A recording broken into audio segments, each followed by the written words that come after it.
Hello, you guys. How are you guys? Hey, Chemistry Queen, Luana, Nadie, Cool Gamer. Hello, beautiful Christine. All of you are beautiful. Beautiful Nadie, Vicky, Violet, um, Random Man, Work for Lutterworth. All of you guys. Carol. Hey, Callie. West Virginia Holler Girl. Are you guys talking about Casey Anthony? So Teresa actually has been to where Kaylee was found, and I had asked Teresa if she wanted to do something about Casey Anthony. Parker had about it too, so I was like, Parker can come too.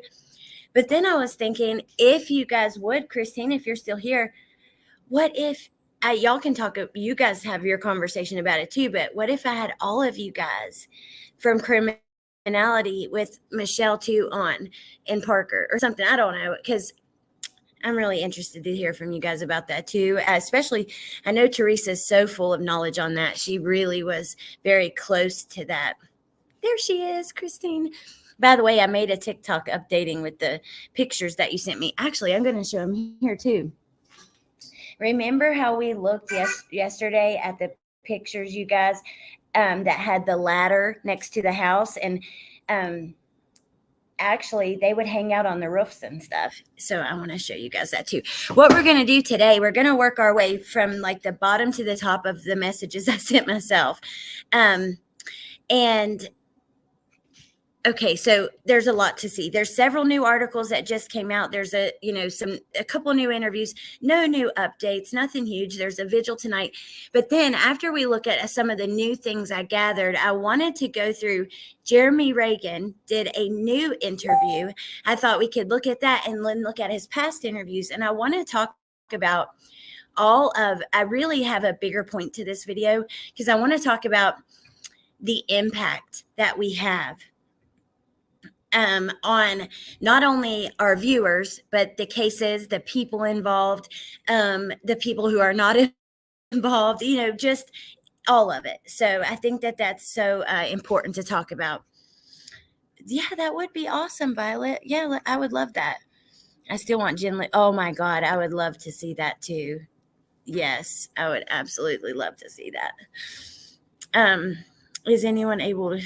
I think there are few channels that are streaming it. I'm so conflicted over Casey. I haven't actually watched it yet. Well, you know what? I heard that there are people on YouTube who have uploaded it so that you don't have to. Then we're told at one point she wasn't paid for it at all. But then now we're told that she was. So I don't know. I really don't know. Okay, so let me grab the Facebook link, and we're going to start from the bottom and show you guys the pictures that Christine sent me. So remember, I don't have them right here. Actually, yeah, I might up just a little bit. The pictures that we looked at the other day, which showed the ladder beside the house. And I actually made a TikTok on it that did pretty well. It's got like 70,000 views, and I hate it. I sound like an idiot, but I'm like, oh, well. A lot of people, though, had a lot of different things to say about it. And then Christine sent me these pictures, which explain kind of maybe why the ladder was there. I thought they were right here. Yes. Okay, so this picture, which shows the ladder, and then he is Britt. Hey, Brittany. Definitely different. She was paid for pictures and video. That's how they get away with being grimy to straight pay her. Interesting. So here's the ladder and the thing. Now, let me show you the pictures from Christine over at Criminality. Let's see, right here.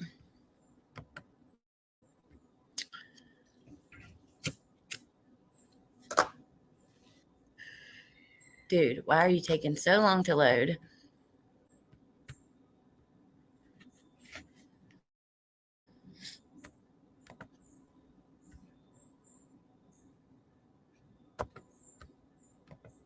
Oh my God. Yay, Christine. That will be so awesome. So yeah, here is, okay. Yeah, that sounds great. I can't wait. I'd even have Jen Lou on too if she wants, if Parker still wants. Talk to Teresa, and then whenever you guys are available, I know Teresa's super busy, so just give me a time and I'll try to make, myself available. And I know you guys are busy too. Just with our kids and stuff alone, life gets busy, making sure your kids go to school, do all the activities, it just gets busy. I know how it is. And then here's another one, which is that Xana in the top right. And then I know isn't the Emily girl, and this is what I said. I made a TikTok to explain this. She's the one who lives in the apartments that they think the picture's taken at. Is that the Instagram we looked at the other day? If not, then there I go again saying, messing up what I'm saying. Here is a picture after the cars were moved. I thought this was just sad and creepy, and it really says a lot. You have all the empty, marks from where the cars were when it snowed, and then you have the police car. They hang out on the roofs. That's freaking, I told you, I was like, that's dope. I would love that. I want to go do that now as an adult. Let's go at nighttime looking at the stars. That sounds awesome. Oh my God. I was wondering, it keeps kicking me off. Like I deleted and uploaded the app or whatever. Yeah. Danielle, from what I read, it was basically to have long-term access and evidence, kind of all in one place where, I don't even know how to do that, Britt, to have everything in one place where they can still access it and that kind of thing. Oh my gosh. You know what? I was traveling, but because I used to travel back and forth all the time, there was this RV that had a grass on top of it, like turf, and they had an Instagram handle on the side, and I looked it up, and it was this quadriplegic and his sister that redid this bus, and they travel the world, and the grass on top is for her and her friends. They'll go up there and lay on the roof. But hey, Punksy. Okay, so let's keep going because there is so much to look at and just so much information. We'll start with this.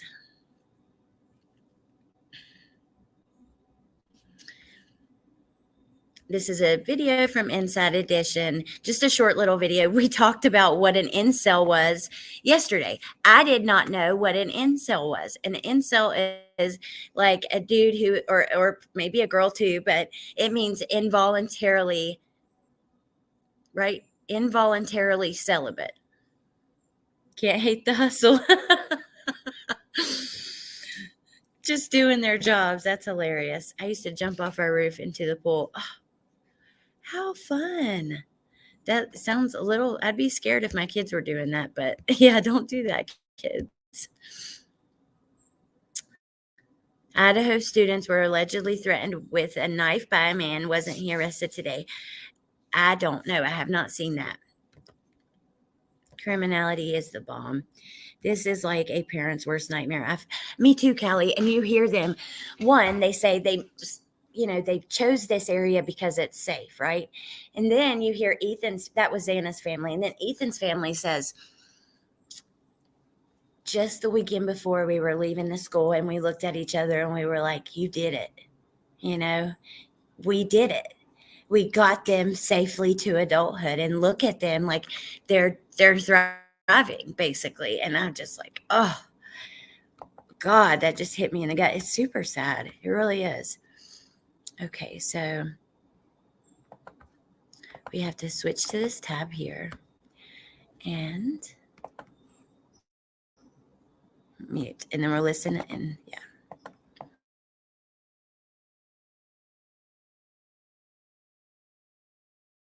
The 4 University of Idaho students might be an incel. They see the whole world through the lens of misogyny. Nancy Grace, host of the podcast Crime Stories, says the killer may have been rejected by one of the slain. I just wanted to pause there because I do like the picture, and I don't know that I've seen that a whole ton. Hey, Guidance. And hey, Johnny.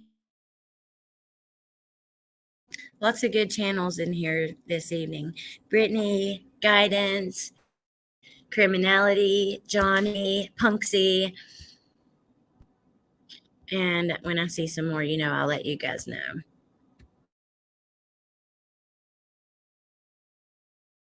Women. Incels are very, very dangerous. We know these girls were in sorority. I think that it's a possibility. There's been a rash of killing sprees by incels. Elliot Rodger killed 6 and wounded 14 at the University of California, Santa Barbara campus in 2014. And Pretty Idaho victims were also in sororities and posted rambunctious videos of life in their party house. If you look at the online presence of incels in this country, they are very, very negative and hate. Dude, am I an alien or something? Like, these people all using this word as if they've used it their whole lives. Well, how do you know where do we wait? The online presence of these incels, do they have like group meetings? Where do we find them? How do we know? I need to avoid them, but also, like I said, am I an alien? I don't know. I'm surprised actually he took his time getting there. The surviving people will never be carefree again. Bieber, yeah, we'll definitely check it. And my YouTube does too, Punksy. I'm glad it's not my phone. Another awesome channel is Leave It to Bieber. I love her. She's a dear friend of mine, and she is, yeah. Hey, Woofy. No, it's an incel. Run, people. The most passive people in the world must be dangerous. Incel is involuntarily celibate, right? But how do I don't know. We are real women. We don't find them. Incels are real and all around. I've never heard of this, but I'm old. I'll be you're not old, chemistry queen. Wow, though. Okay.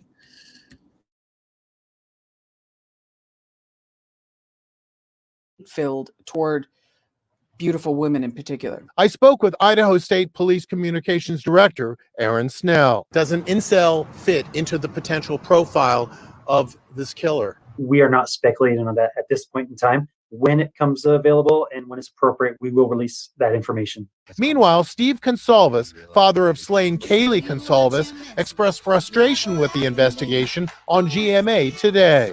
You can't imagine sending your girl to college and then they come back in a, in an urn.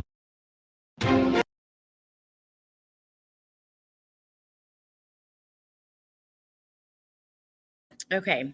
And Bieber, I have a feeling I know some of what you're messaging me about. There is a reason. There's several reasons I've pushed back my live while I try to sort through and figure some things out as far as summer goes, because you guys know I don't care.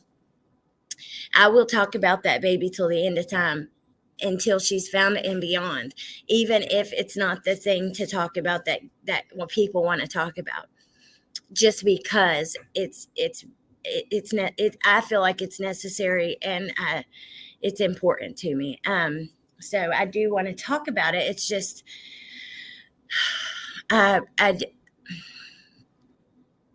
there are some things that I need to sort through and some other things too.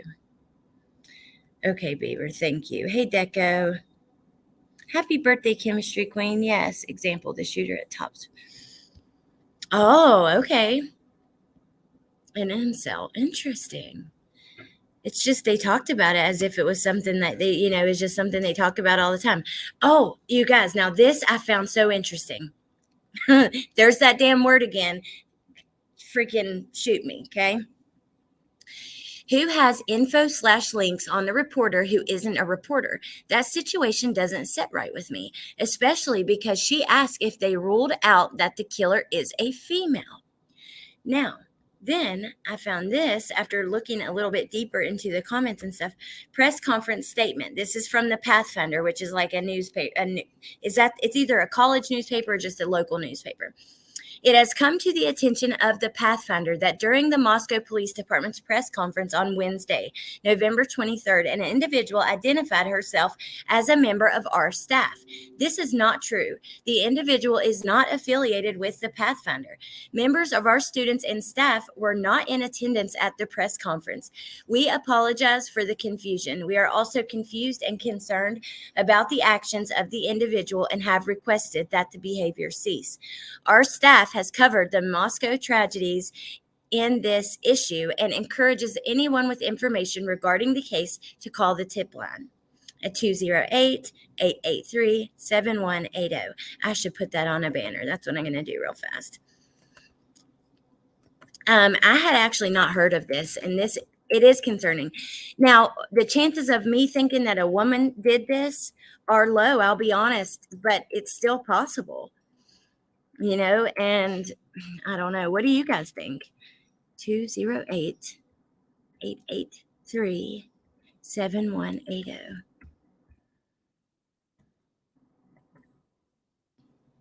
Oh, now I have to delete some. That is annoying. Okay.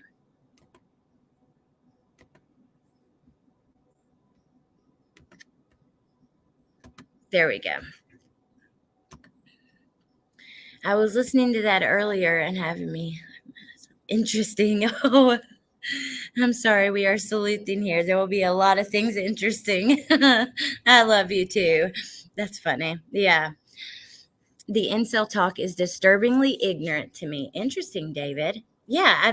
See, fucking A. There I go again. Interesting. But yeah, I found it super weird, but imbecile, maybe that's what I thought people were saying. Yeah, it totally is. People are hurting. Just remember to be kind. And we will get into that more when we get into talking about Jeremy Reagan, because I want to talk about him and I want to watch his interviews again. And we haven't watched them on my channel, but I have watched some of them personally. But like his interview with Ashley Banfield last night, I watched that today. I want to be really careful. I think that we don't realize we can ruin someone's life. And yeah, I think if a female was involved, it might have been to egg on a man. Cray, they are talking about that, yes. I doubt it's a woman. I believe it's a man. That is weird. It's super weird, but I don't know.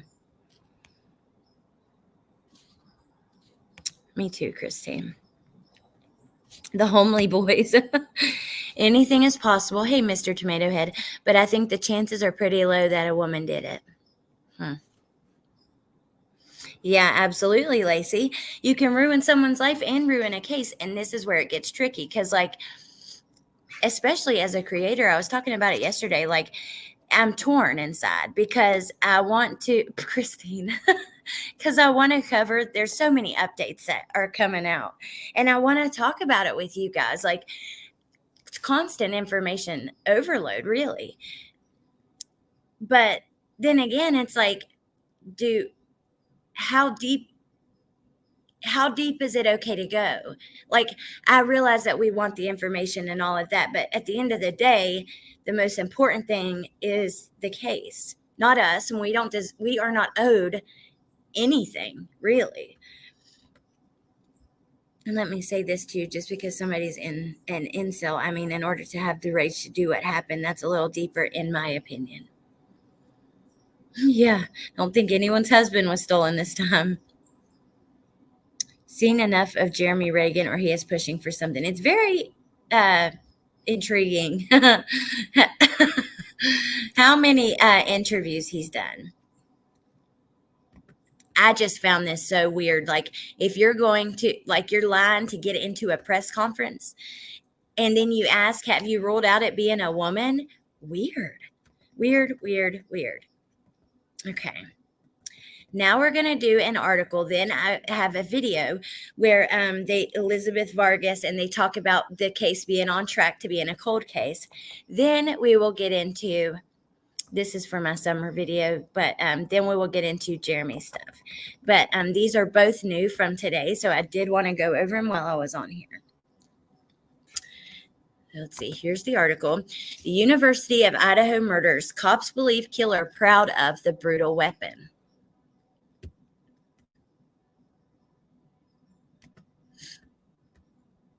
Let me just make sure you guys are okay in the chat.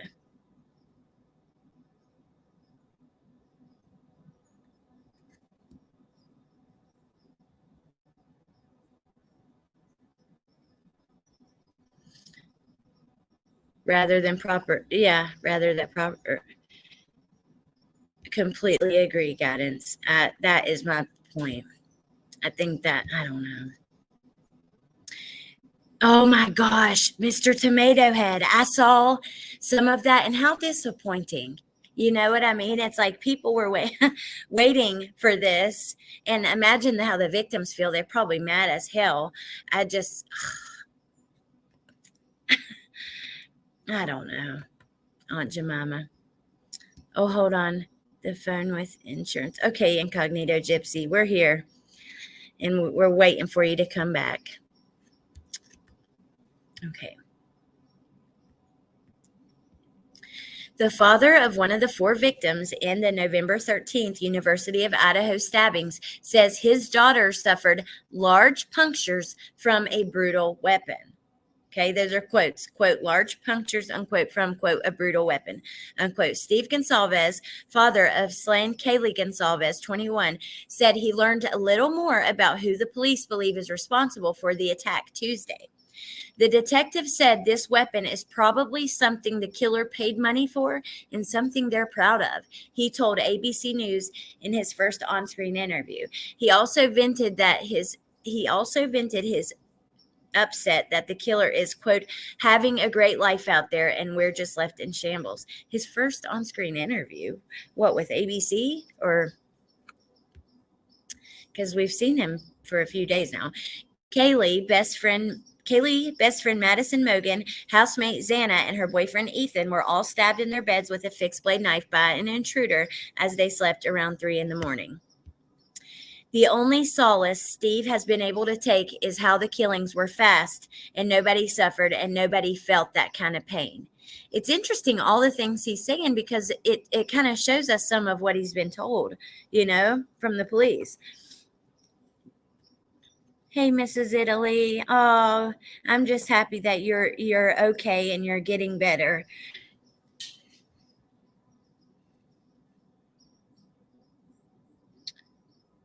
Large is extremely relative. Very true. I fully believe the weapon is also considered a trophy to the killer, in my opinion, in his own form, which means he probably won't throw it away. He probably won't ditch it somewhere, and I think that's what they're getting to, but I know, Lacey. True. I gotta admit, that is true. I'm mad at Jack for not answering his phone too, Meep. I agree. I hope it was fast. It's a terrible wonder to wonder I know. And then imagine as a parent. Okay, Smiling Wolfette. Jeremy is a neighbor, and we're about to we haven't got to his interviews yet. We're about to go through them. We were just going through some of the new things I gathered before. That was my computer, Nadie. I picked it up and accidentally dropped it. Hey, Jana. Good to see you. Jack could have lost his life, though, if he would have answered. That's true. Very true. But I don't know. I was reading today and someone was like, was the person drunk or high? Or, imagine the confidence it would take to walk into a house, is full of people, that's in the middle of a bunch of other houses. And not think that someone's going to pick up their phone. And we've talked about this here too before. Pick up their phone, pick something up and hit them with it, have a gun, etc. She looks different there a little bit. It's the eyelashes, I think. She's still very beautiful. Steve also said the family has not had a funeral for Kaylee because they were worried the still unidentified killer would attend. My wife's biggest fear, part of the reason we didn't have a funeral, is because she couldn't be guaranteed that the monster was going to not be there, he told the outlet. He also added, I haven't earned the ability to grieve the way I want to grieve. I want to be able to have justice first. Wonder what they're up looking up at a window, or Wonder what they're looking at right there, but who knows? I mean, they do kind of have to look at everything. However, despite huge resources from Moscow police and FBI officers investigating the murders, combing through thousands of pieces of evidence, no details about the killer, their motive, or what happened to the murder weapon have been made public. New video footage obtained by the Post shows forensic investigators continuing to examine the crime scene yesterday, where they dusted windows for fingerprints and walked through the interior. Law enforcement was also spotted in a wooded area near the home while mournful neighbors looked on. Meanwhile, one of Mogan's sorority sisters has said how the evening was eerily regular just hours before her friend was brutally slain. It was just a normal night in Moscow, Madison Moy, 21, told Fox News Digital of the last time she saw her friend and neighbor, Mogan, on the night of November 12th. Mogan spent the majority of the night at Moscow's Corner Club, Moy said. Madison was just laughing with all of her friends, she remembered. According to police, Mogan left the bar around 1:30 with her housemate, Kaylee. They stopped at a food truck before returning home shortly before 2. Despite police's apparent lack of progress, the grieving parent said he was confident they would get justice. Oh, I hadn't seen that photo. It says, from one set of you of parents to all of those impacted by this incomprehensible tragedy, you have been and will continue to be in our prayers. I have to assume and hope that this is all part of their plan. They've got this all figured out, he explained, and know that there's some really good, hardworking guys and girls that are on this case that I've met, and they looked me in the eyes and they told me straight out they're working and doing everything in their power. Gonsalves was planning on moving to Texas after her graduation, Steve told ABC. She and Mogan were lifelong best friends. Can't imagine sending your girl to college and we saw this clip and they come back in an urn. You're numb. You can't absorb that amount of pain and agony. I hope people understand how all these kids were doing everything right and they were going to be the type of people that you want to be your neighbor. And this was at a vigil, this photo. It says last week they announced a possible connection between the Oregon double stabbing, which I think now they've said is not, they don't believe the connection is there. And that's kind of it for this one, which we do have a bunch more. So let me just go right ahead and exit out of that. And I'm going to come to you guys first before we go to this video, which is a News Nation video that came out today where they talk about it becoming a cold case. Then we're done and we can get to Jeremy Reagan interviews. Hello, Teresa. How are you? We were talking about you a little bit ago. Christine and Chris, they were talking about her and Jen Lou doing a roast of Casey. And I said that if you still wanted to do that with Parker about Casey Anthony, that maybe the other girls from Criminality can come on. I went and got this bitch. That would be so fun to have all of you. Stephen McDaniel is the Lauren Giddings murder, Alex. Remember? Okay, that's the one that you had asked me about. Comparing Jeremy to Stephen McDaniel. Oh. The family should not be doing interviews. They need to grieve. This is so horrific. It really, really is. Okay. So here is the News Nation video I wanted to show you guys. And then we'll get to Jeremy, which there's so much to talk about there. I don't even know what to think or how to feel. And I know that we also have, he's being compared to possibly being this other guy, Josh, who, by the way, I don't think he is. And I want to know what you guys think, but let's watch this first and then we'll get into that.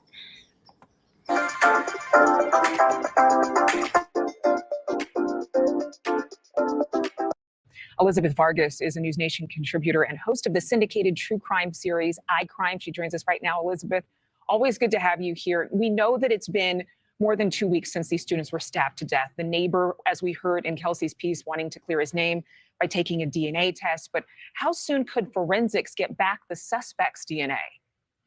Well, that's assuming they found any DNA at the crime scene, Adrian. At this point, they removed the cars to process them for any sort of forensic evidence. I'm a little surprised it took them, more than 2 weeks to do that.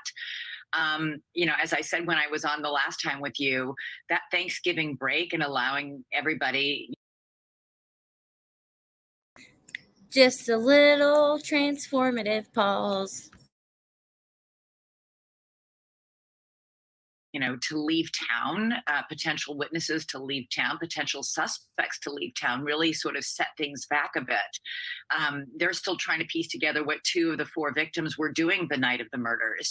And they need to do that by interviewing all these kids who've just come back this week for Thanksgiving break and who are understandably rattled by the fact that there is no information. It is a really baffling crime. They keep saying this was a targeted murder, but who was the target? One of the 4, all 4? Why were all 4 murdered? Why were 2 left sleeping in the ground floor unharmed? There are lots. I think the targeted comment has confused everyone, including the families, because we hear that it's targeted, right? Police say, don't worry, you guys are safe. This was targeted. And then they walk that back. Well, wait a minute, you may not be safe. And then it's like, well, wait, why is it targeted? Was one person targeted? They said yesterday the house was targeted. Okay. But the coroner goes on Ashley Banfield and said, she said, and this was almost a direct quote, if I get a word wrong, so Ashley said, so were they like slashings or stab wounds? And she said, they were stab wounds. She said, most of them had one fatal stab wound. And she said, but, something about how deep they were puncture wounds. Like it wasn't. So my exact words just sucked all the way. But basically, you get the idea. So she's saying, like, making it seem like one has worse injuries than the others. So that makes you think, okay, I see why they're saying it's targeted. Then yesterday we have the police saying, oh, no, the house was targeted. Well, no, shit, dude. I don't know. That just baffled me. I don't know.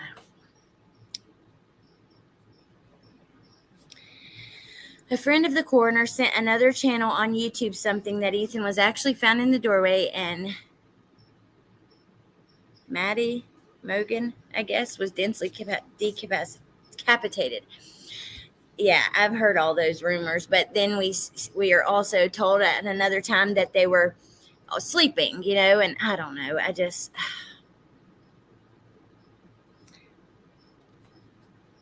Right. And obviously the house was targeted. I mean, I don't know.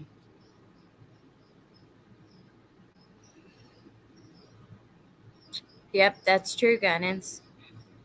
Okay, let's keep going.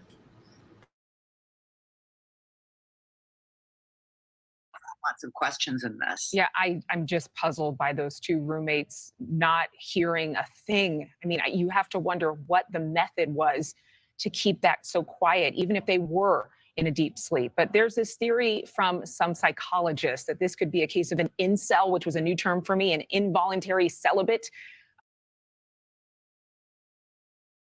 See, it was a new term for her, too. A young man who kills attractive, sexually active people as really a hostile, jealous rage. Have you heard about this? I have heard about this here, and there are people who do this, who are frustrated young men, angry that women are not giving them the attention they feel they want and feel they deserve. Most of those men tend to be suicidal as opposed to homicidal, but those men obviously have a lot of anger, and this crime shows an inordinate amount of rage. The act of killing not 1 but 4 people up close and personal like that is extremely brutal. But again, the question: all 3 women? Why the boyfriend of one of the women as well? And they weren't all in the same room, so they had to go, the killer, from room to room to room. They had to get into the house by using a code that they needed to know to get into the. this is, see, how do you know that they use the code? We haven't been told that. Where does this come from? You know what I mean? This is how things, and this is how freaking rumors spin out of control. Am I missing something? Well, whoever it was is clearly genius level smart. Be safe, Rainbow Mom.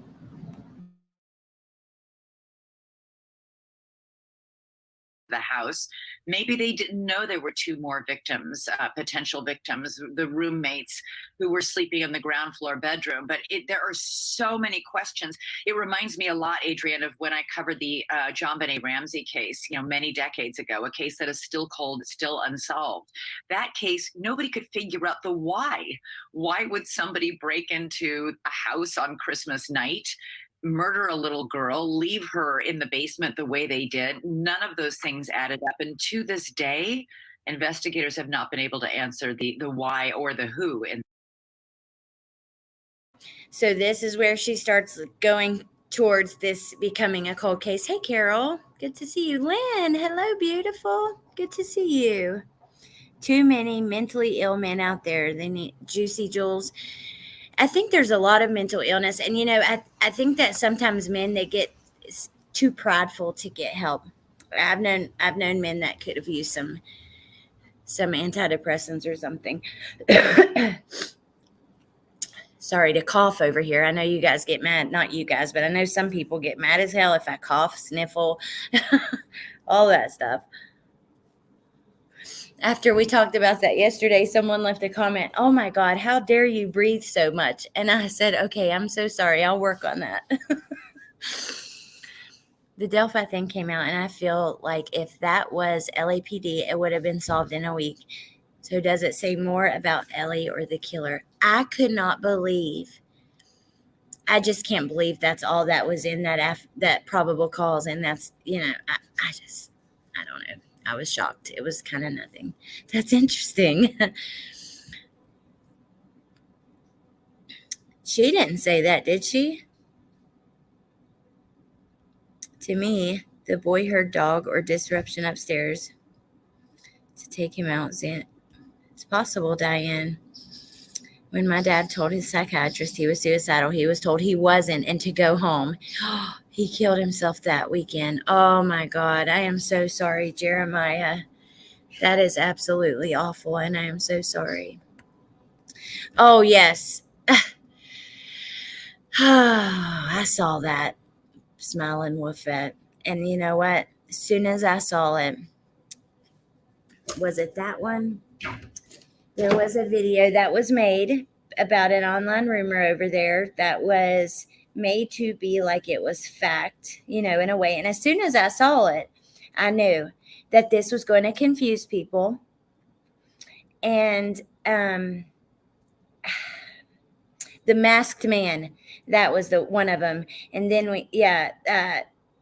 the 911 call. We have got no confirmation from police about those things. Listen to me, you guys. Unless you hear it from police, even the families, even these reporters you're watching now, Nancy Grace, they must know what they're doing. Unless we hear it from police, it's just speculation. We really don't know for sure. And I wish that creators would be so much more cautious about that. So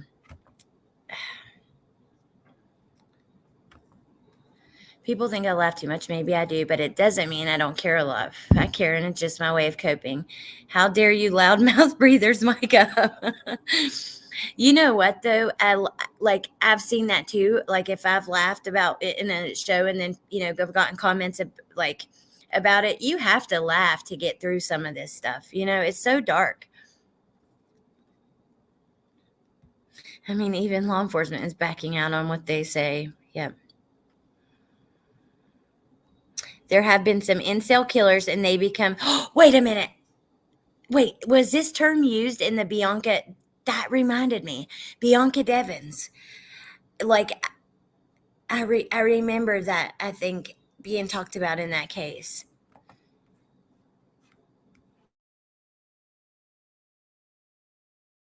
And they were a bunch of they were online internet kids, and that was, yes. Yep.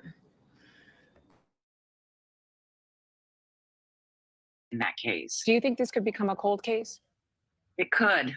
It could, and it certainly is on track to do so. I mean, there might be a break. They might find some DNA that might, you can't just find DNA. It has to match somebody. Mm-hmm. So it has to be in a data bank, which of convicted criminals, or through one of these websites where you can find maybe a relative of somebody who's contacted 23andMe. But you don't just you have to find the DNA at the crime scene, and it's almost incomprehensible that the killer didn't leave something. But then you have to match it to somebody, Adrienne, and that's a huge thing. Yeah, and it's in a small community like Moscow, Idaho. I'm sure the police, the sheriffs are.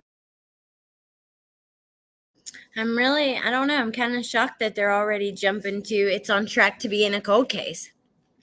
But the roast is on.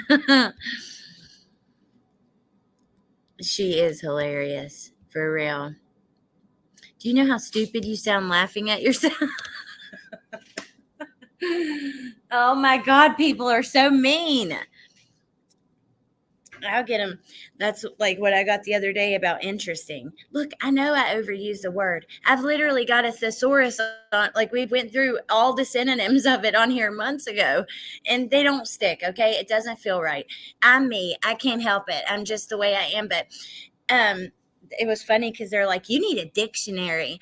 You need to learn more words besides interesting. And I'm like, it's a thesaurus, but okay. Like, you're right. Rude ass.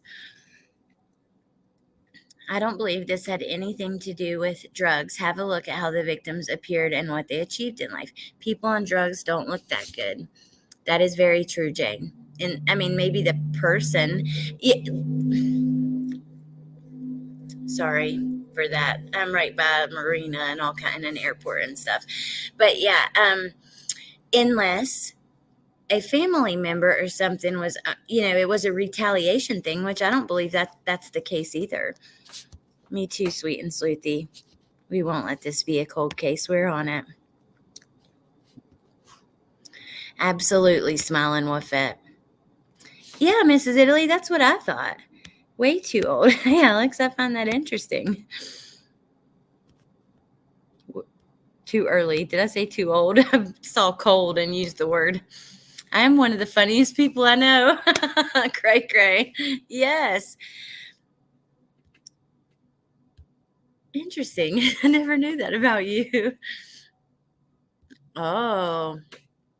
Yeah, and it's normal for college kids to party. That's true, Tuesday's Child. Sometimes you can cover it up. But I mean, it could have been just, I don't know. Not like hard. It's not like they're heroin addicts, okay, and it's going to show, but they could have used occasionally. I don't think that's what it is, but who am I don't know. It could be anything. I love listening to you. I don't like listening to you at the source. Well, good, Megan, I'm so glad, and that's really sweet. Duck, I was about to say the interesting thing. The crazy thing is Xana's mom was arrested 5 days after, but Maddie's stepmom, was arrested either right after or right before. Also in like the month of November. We looked at it yesterday. Then the date is loose. I've lost it, but oh, thank you, sweet and sleuthy. I love talking to you guys. I don't either, Kay. These families are on it. They really, really are.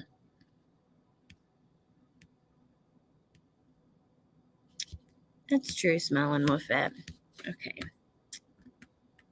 I'm going to play the rest of this and pull up Jeremy's stuff while it's playing, because that's what I really want to get into. Oh, and I want to show you guys who they think Jeremy may be as well.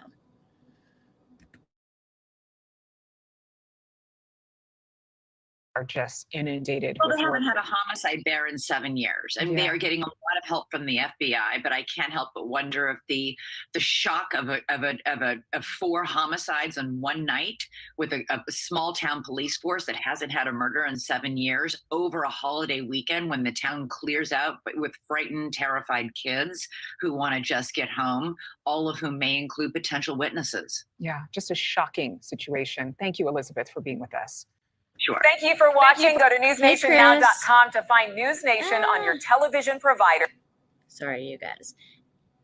Okay, let me, I'll show you. I'll just go ahead and show you her stepmom thing since I have it right here while we're pulling up Jeremy's stuff. Okay. So here is this Maddie Mogan's stepmom arrested 6 days prior. Curious how far this city is and from where the crime happened. And they said, I think it was like 90 miles. And yes, because I went through the comments. So that was 6 days prior. So yeah, I don't think that's, part of it, but it's still, something to note, I guess. Okay.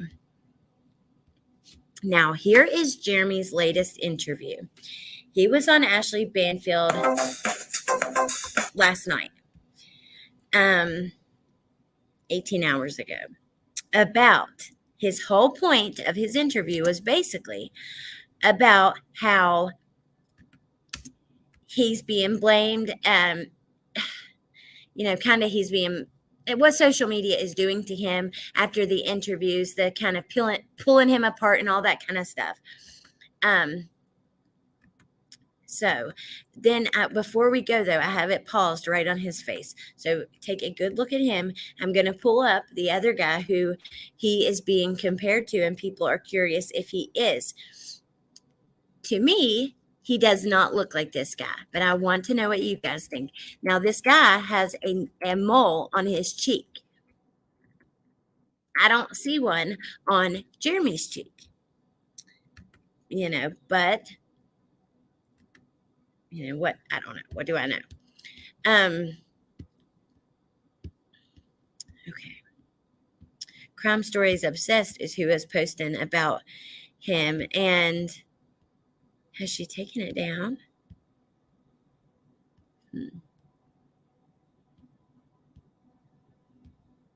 About the guy that she thinks he is. Let's see. There was a little video on it too.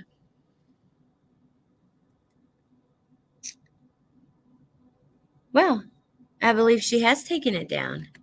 So she must be, maybe because he did this interview and you can clearly see he doesn't have a mole. So just scratch all of that. We don't even care about that anymore. But still, here's a neighbor who has done several interviews.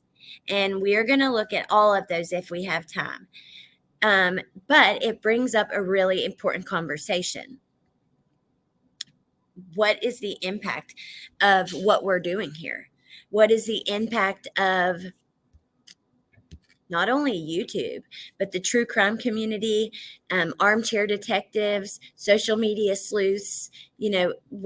How can we have less of a negative impact on people's lives who are potentially not guilty of anything? Now, he could be, but just put out press release on police department site. Okay, let me pull it up. Is it on their Facebook or on Moscow Police Department?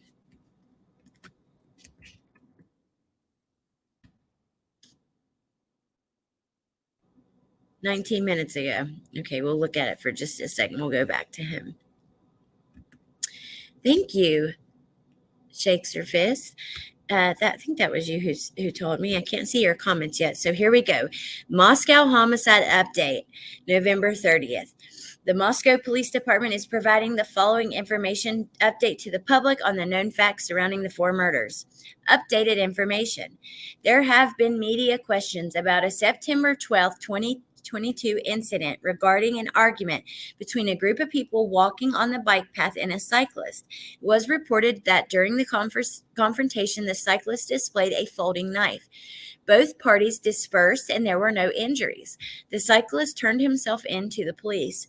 This case was investigated and misdemeanor charges were referred to the Moscow City Attorney's Office. Incident and the current murder investigations. Regarding the interview with Latah County Prosecutor Bill Thompson, we feel his responses were messaged to support the implication that new information had been released. Specifically, generalized statements regarding the potential of targeted victims and the involvement of drugs were redefined into an affirmative answer. Okay. At this time, there is no change or new information in the case, and references otherwise would be inaccurate. We ask the public to refer to Moscow Police Department website for any updates on the investigation. Tip line. There's where you can send digital media, fbi.gov/Moscow, Idaho. At this time, no suspect has been identified, and only vetted information that does not hinder the investigation will be released to the public. There is speculation without factual backing, stoking community fears and spreading false facts. We encourage referencing official releases for accurate information and updated progress. So like I told you guys, the speculation needs to be labeled clearly as speculation. These YouTubers that are labeling videos and putting out videos of all this speculation as fact. I mean, we went through like 10 rumors yesterday on here, just talking about it, kind of looking at the evidence to support it, that stuff. How come YouTubers are like you will see one YouTuber make 10 videos on each individual rumor as if they're true, just because it gets you more views and more. I don't like that. That's wrong. Stop. Not only is it hurting the case, but you're yo-yoing the hell out of your own subscribers' emotions, and you should give a damn about that at least. Jesus. Oh, if I was Jeremy, I'd be pissed. I didn't understand that very well, Jeremiah. I'd have to go back and listen to the prosecutor's interview. Okay, so let's listen to him for a minute. I want you guys to hear this. This is... Oh, wait, but I wanted to see what Christine said about Ashley's interviews. Hey, Tira. How are you? Good to see you. He shakes her fist. Something about how the interviews are short, and I missed I can't find it now, but I hate that too. I hate how you get these mainstream media interviews and they're so short. Even if they don't really care about these victims, but they do care about their money and their views. The yo-yoing of the subscribers is so wearing on the community. I don't understand how you could do it to your subscribers. I see these creators. God, just I have to keep my mouth shut and keep moving. But some of the stuff you see on here is just, I don't get it. Absolutely, Woofy. Oh, hey, Touche, and thank you. Don't even get me started. Maybe I'll do an episode on Real Talk of some of the shit that's been annoying me on YouTube. But I don't appreciate the hypocrisy and the people that I just don't appreciate it. And I never think bringing in a YouTuber's family, personal life, kids, husband, parents, anything like that is ever okay. It is not okay. That is wrong. So, I mean, I'll get into it more later. But yeah, I love you guys. And first time listener, I like you. I like you, Amy. And that was a funny comment. But yeah, yes. We'll do Kermit, or we'll spill all the tea over there or something. There's a huge difference between speculation and factual information, and as viewers, we must follow creators who differentiate clearly between the two. Absolutely. Okay. Thank you. Well, I'm glad y'all are here. You guys are the best. I swear I think I have the best chat on the freaking tubes.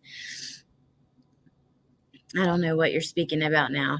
Woofy, I'm kind of speaking generally, but also about certain things I've seen, but still generally. Because I just see a lot of people tearing into people's husbands, families, kids, things like that. And I don't understand it. I don't understand it. We are here. We all came together to talk about true crime and try to make like some kind of like, at least for me, like a positive change in something, like try to at least the energy that you put out into the world and is positive. And I believe that most of you guys here are here because you care, right? And because of your hearts for some reason. So I just don't like the way that I'm just going to say this. Those that live in glass houses ought not to be holding a bag of stones. Ain't that truth? Interesting, Mel. Hey, there's a good word. This case has me perplexed. That means interesting. Oh, thank you, Mrs. Mrs. Dubia. Mrs. Hey, I'm not against the doobie now and then or whatever all the time, but not during the day, just like nighttime doobies. But I've lost a child, so I feel for these families. I'm sorry, Amy. I can't imagine. And I'm a Carolina girl too. Awesome. Well, welcome. Oh, another first-time listener. Thank you. It's weird though, because like we don't hear our own accents, you know. Okay, let's get into watching this. Oh, I know what perplexed means, puzzled. Yeah, but okay, you're right. But I'm just saying it's another word that would sort of fit for some of the times that we use that.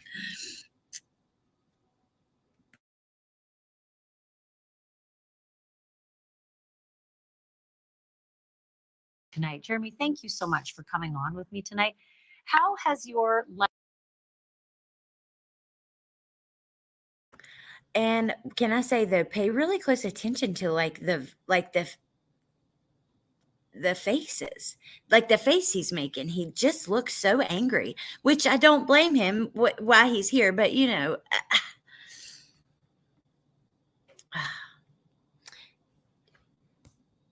like W. Oh, I see W. I get it. Hey, Donna D. Hey, Allie. Ooh, interesting. All-American mom. Okay.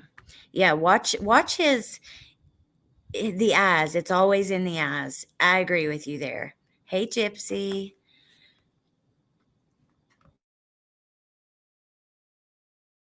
Life changed since the online army came after you? It's definitely been weird. I've had a lot of people online just sort of saying, well, this wouldn't have happened if you never did an interview. If you wouldn't have done X, Y, and Z during the interviews, then we wouldn't have been suspicious of you. But it's not like I was intentionally doing anything during the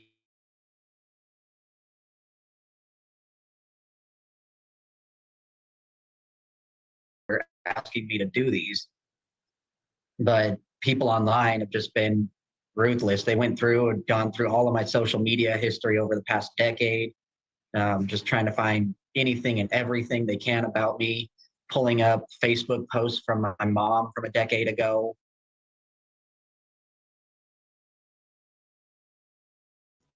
Okay. And you know what? It's time that we all be honest and say, look, I have played my role in that. You know what I mean? I'm not saying all of you guys, but I'm saying a lot of us, especially creators, like, yeah, we do. We look through social media. We look through pictures. We're comparing stuff. We're talking about your body language. We're talking about your interviews, which, like the chat said, no one forced you to do. And when you go, it's just like when you have a YouTube channel. You put yourself out there, you're going to get criticism, even if it's constructive at the very least. He said media guys asked him to do it. What's on the spectrum? Wait, is he? Did someone say that he was? Sometimes it's best to stay not at all if you don't want the attention. Yep. Yeah, the autism spectrum, but I didn't see that. Did somebody say that? Let's see. He might be on the spectrum. Okay. That's possible, which would be why he's like not looking in the eyes. You are being ridiculous if you think Jeremy is a suspect. You might as well shut your channel down if that's what you're selling. Michael, get the fuck out of here. Blocked. Bye. Don't ever come in here and address me that way. Ever. Don't ever. Bye. let me tell you what, we were actually going through the impact and how this has affected his life and what can happen from someone accusing people of doing something like this. We're also watching his body language and talking about it, but trying to remain fair and, so don't come in here like that. Sorry, you guys. I'm just not in the mood.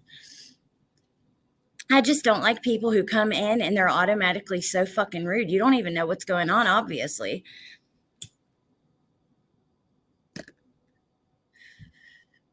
Anyways, catch me at a different time. I may not have blocked him over that, but still, I'm not in the mood today, so it is what it is. Don't come in here being rude to me immediately. That is just, yeah, we're looking at red flags, but we're also, I want to really focus on the fact that we could really hurt somebody's life. I don't want to falsely accuse people. And I've talked about this when we were talking about Kylie Rodney. Don't apologize, show him the damn door. Sorry, you guys. Okay, let's keep listening.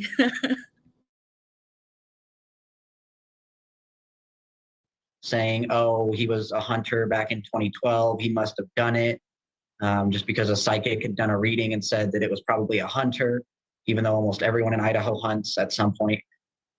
And so they've just been digging into anything and everything they can find about my personal life and trying to somehow link it back to this. So let's clear the air for anybody who's watching tonight and maybe still even has suspicions. So some of them said he refused to give his DNA to the police. Have the police ever come in contact? Okay, I gotta pause for fair use anyways, but wait till you guys hear this. This made my ears stand up, right? Just wait till you hear what he says. But let me check your comments first. During Ron's stream the other night, Ron said the killer could be watching the stream right now. Then a couple of days later, he mentioned Studio Ron's channel in his writings. Where is it on Reddit or something?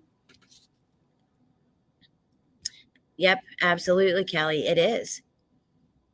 That's true, Cray. Me and my mom were talking about that today too. There's a lot of hunters out there. And also I love that comment. Mary, thank you so much. I love hearing from you guys who are new, or if you're not new, but you don't talk much. It's just so cool to hear from you guys. And then build up to being rude at least. Yes. Don't just come in here being rude. Beaver. We were actually saying the opposite, right? Trying to not blame people that don't deserve it. But it is, you got to point out when somebody's, well, just listen. Let me stop and I want you guys to hear. So she said, right, as I'm pausing, to get people, people are saying that you won't give your DNA. So to calm people's suspicions, have they ever asked for your DNA? And listen to what he says.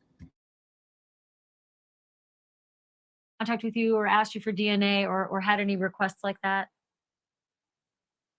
Earlier today actually was the first time.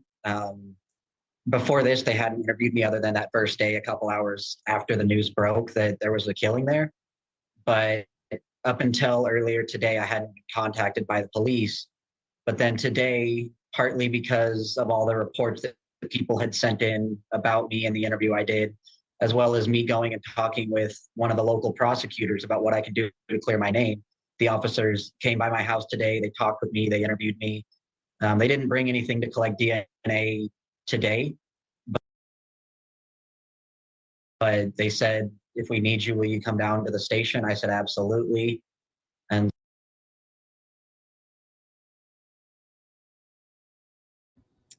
so I thought that was so crazy. She's like, so have they even asked for your DNA? And he's like, well, not until today. Today was the first time. So investigators are interested in him at the very least. They're getting interviews with him and talking about his DNA. Oh my God, Punksy. Interesting. Oh, thank you, Great Pill Podcast. Thank you, Melissa. yeah, I love you guys being here and doing this. Yes, Joe has a daughter. Now I don't know about Jeremy. I actually haven't looked that close. I just knew about Joe because he mentioned it and people were talking about it in the comments and stuff of his video. Because everyone is phoning the tip line about Jeremy. Now that's a good point, and that he did say that, and they are, right? But come on, guys, that's not a tip. I watched an interview, and this guy looked suspicious. The police are watching. I hope to God they're watching all the interviews. But a tip would be like you saw something, but we shouldn't, bother police. Now, they have a person there that's meant to like deal with media and questions and stuff, but that's not the tip line, and it's a whole nother thing. Joe is the guy. Okay, so Danielle, yesterday we watched his TikToks, but you can find him on TikTok at Joe Vidot, Vidot. He was in the food truck video, and he did some TikToks to try to kind of clear up some of that. Joe is more suspect to me. Sorry, but he put himself in this situation, not social media and not YouTube. Well, he does keep coming at, keep doing the interviews. I know there are so many J's. Now we had all the Jakes. Then we added in a Jack with all the we have Jacks and all the Jacks. I'm sorry. Then we added in a Jake.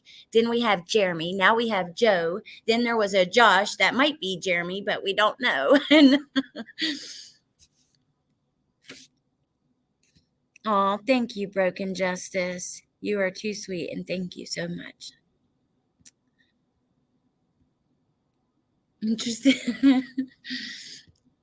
Now, okay, let's keep listening. He does mention in one of the interviews seeing them through the windows. That was the one where you see his hands. I don't know if it's like a shirt that has thumb holes or what, but in that interview, he does.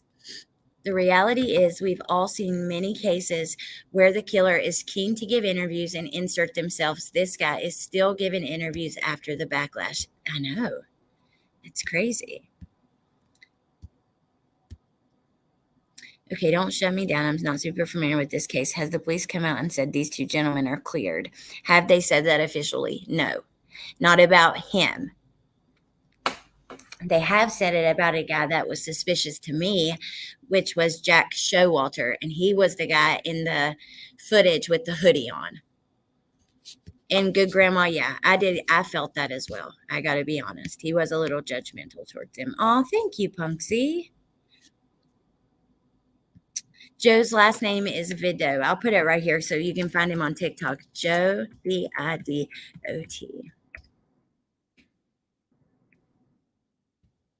Yeah. You guys already had put it in here, but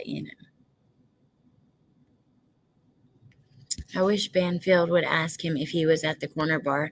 Well, I think she's a little suspicious of him. Let's keep listening and you'll see why I say. And so if they give me another call or if they don't call me within a few days, I'll probably go down anyways. But And to be clear, you reached out to the prosecutor as well. Let's be really clear about that. So it's just absolutely an abject lie that you refuse to give DNA. You've spoken to them, you've offered it. They've said they'll come back and ask you for it. They certainly don't seem to think it's a big panic. And then the other question for the record, where were you when the murders occurred? I was in my bed. I went to sleep roughly at 11:30 that night, woke up somewhere between 8 and 9 o'clock the next morning. And so I was just in my house, in my bed. So I heard in an interview at some point you gave that you said you now carry a weapon. I have two questions about that. What kind of weapon do you carry? And then second, is it because you fear the killer that's out there, or fear the trolls that are? Maybe I'm wrong by thinking she's suspicious, but her asking him what kind of weapon did kind of, I don't know. I thought when I heard it the first time, now rewatching it, I don't feel exactly the same, but judgmental vibe of the victims. He was judgy of their drunken display. Yeah, he was. I mean, I'm not saying anything bad about the guy. He was just kind of like, drunk people are annoying, you guys. You know how it is. I don't think too much about it, and I'm so glad that you're here without borders. Why does it now? I guess I see what you're saying, OTC. Okay, so Jeremy, it does kind of bother me. I guess he could be on the spectrum. He is a law student, third-year law student. Okay, but the way he doesn't look at her. So what do you think about what I said? If those writings were facts and he mentions Duty Ron and say you were watching Duty Ron the day before, I think that's really interesting. I want to find his writings. Like, are you talking about Reddit post or what kind of? Yeah, he reached out to the prosecutor. Yep. Maybe he didn't tell the whole truth about his interaction. Ooh, why do you say that? Oh, welcome, Vicky. Welcome back. Yep, I agree, Christine. When he points to the new light on the apartment building, you can see a black Band-Aid on the palm of his hand. After that, he uses the thumb holes in his sweater to cover it. I've watched 100 times. We're going to go to that one next then, okay? So let me get through the last minute of this, and then we'll get to that one. Let me know this that breaks if you find it. I just know YouTubers love, I just don't like the way they yo-yo people around with stuff, but whatever. Are coming after you. It's a gun. It's just a handgun. And it's not really that I fear for anything. It's just I feel safer having it. I don't walk around thinking maybe the killer's going to come for me next, stab me in the back or something like that. But just having it on me gives me that extra sense of security, especially now where cyber sleuths may or may not come. They've already contacted my friends asking questions about me. And so who knows if someone's going to go so far as to try and confront me in person, even though on Reddit specifically, I've gone through and posted and answered questions that people had. But you never know if someone's going to try and come talk to me personally or come try anything in real life. So sure, I just feel safer we've seen having it it happen. generally. We've seen people show up at murder scenes before who are not involved in any way in the story. I have one last question for you. I've got about 15 seconds left. Did you know the girls or had you ever been in the house? I didn't know them and I'd never been to the house. I'd been up to the front door because I had found a lost phone last semester. So I went, knocked on the door, asked if they knew whose it was. The girl that answered said no. So I left and went to the next house. Did the same thing until I was.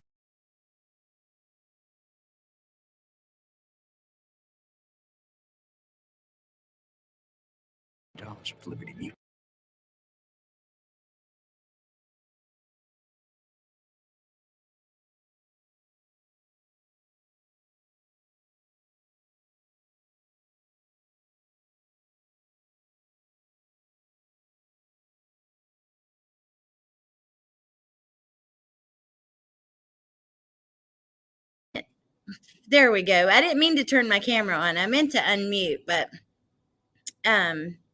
okay, so now I want to show you guys his first interview, and I want to look for what you were talking about with the bandage when he says about the light. This comes from the channel Conspiracy, which Conspiracy, Deets on the Streets, Evil Exists. Those are channels where you can get like the little clips or information of things that happen without watching a full live or whatever. So if you're not subscribed, let me give you the link.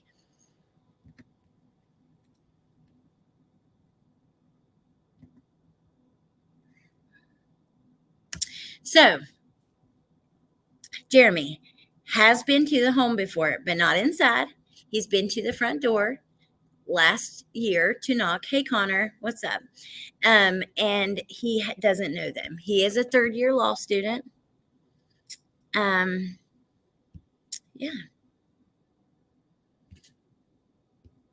People are getting a Stephen McDaniels vibe from him. That's not enough to go digging into his whole life, though. Yep. I got to look this up because you and Christine talking about the Stephen McDaniels. I don't know, Jana. I think they are because I know other YouTubers that are talking about covering it. One was Crumb Sleuthin. That was the only one I think that I've seen. But So probably, but I don't know for sure that. Maybe they're just assuming they are. Yeah, I heard that wrong. He has a dog, not a daughter. I went to take my dog out. Stephen McDaniel, I guess, is the killer of another case. Oh, I know, Lynn. I said welcome back, Vicky, and thank you. That's Vicky VA. Thank you for joining. This is how I know you don't come to my channel, Alex. Hey, now, that's not true. I come to your channel. I just didn't see that one. Yeah, I love your channel. And you guys should know about her channel, too. Jen Lou has a great channel. Wait, you're not Vicky VA? I thought you were, and you changed your name because you guys look so much alike. So that's why I said welcome back, Vicky. Oh, my God. Well, I'm sorry. That's okay, Lynn. I'm glad you told me in case I didn't. But, I mean, I welcomed her back, and I don't think that you've joined before then, so I'm sorry. You guys do kind of look alike. Hi, beautiful wife. Actually, your channel, Criminality, and Brittany were I've held memberships there for like several months, but I think this month I canceled all of them because Christmas is killing me, y'all. But then I freaking wrecked my car and everything else. But I will join back again, I promise. Yes, Lynn, will you get that for me? Do you care? Or Bieber or Jana? Anybody? Jana has a wrench too. And get Jen Lou's link. Jen Lou does awesome court coverage, and she's freaking hilarious, Ava. You will love her. Smart, too. Very, very smart. Okay. Let me get to what we're going to... So I think, yeah, Conspiracies channel. Now, let me just forward to the interview. Okay. Now, let's look and see if... I'm going to watch his hands.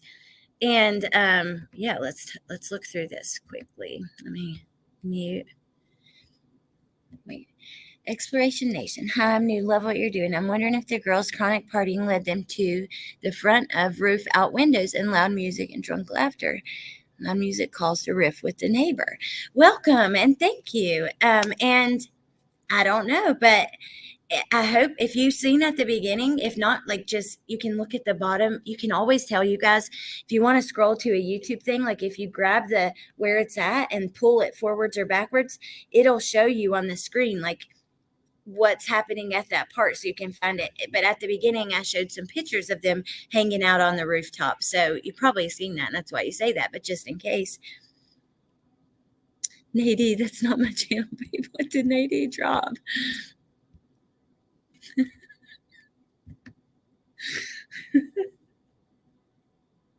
That is not it. Sorry, you guys.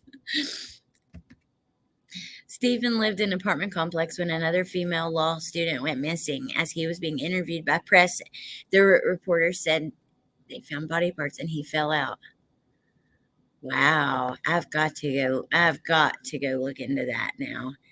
Because, yeah, I keep hearing that. Not just from you and Christine, but from other people in the comments, too. Before the authorities had Fox News ask him certain questions, they were watching him. God, that cracked me up about Nadie. Jennifer Lou has no content.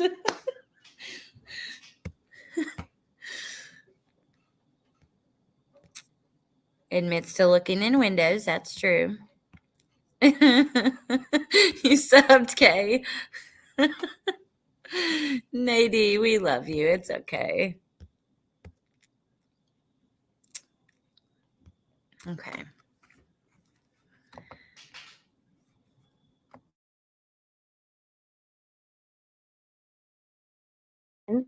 He has done several media news interviews and actually just did another. This newest interview, he's talking about how he's now receiving backlash and being accused of being involved since he's done so many interviews. He has also allegedly made a post on Reddit talking about, and then he did this interview as well. And now I'm going to play his talking about this. We're going to go over and I just want to see this for a second. Okay, so it says, you all need to stop blaming me for something I had nothing to do with. Yes, I am an incredibly awkward person, but that does not mean I have killed or attempted to kill anybody. I did not ask to do any of the interviews or seek them out in any way, nor did I claim to have any beneficial information about what happened. I was approached every time to do an interview and told the reporter beforehand that I did not know anything. They still wanted to interview me due to proximity, so I said sure. 3.1. For the first interview, the reporter knocked on my front door and asked if I would do an interview since I live so close. For the second interview, I was taking my trash to the dumpster before I left for Thanksgiving, and the reporter approached me while I still had the trash in my hand. Obviously, she let me throw it out first. I'm the type of person that will do something for someone else, even if doing so won't cause me physical or financial harm. Okay, interesting. Interesting. We're going to read those as well. If you have not yet seen the previous three interviews he did, I have them all posted under this video here. So the first interview he did, he was not alone. He was with other neighbors as well. Then he did this interview on Fox, and then he did this interview as well. And now I'm going to play his newest interview. Apparently I'm famous on the internet now for something that I didn't do. Because I didn't do it. I have nothing to hide. I'm willing to give DNA, fingerprints, whatever they need. But yeah, it's just upsetting being compared to a murderer when I didn't do anything. So cozy. How many rooms are in?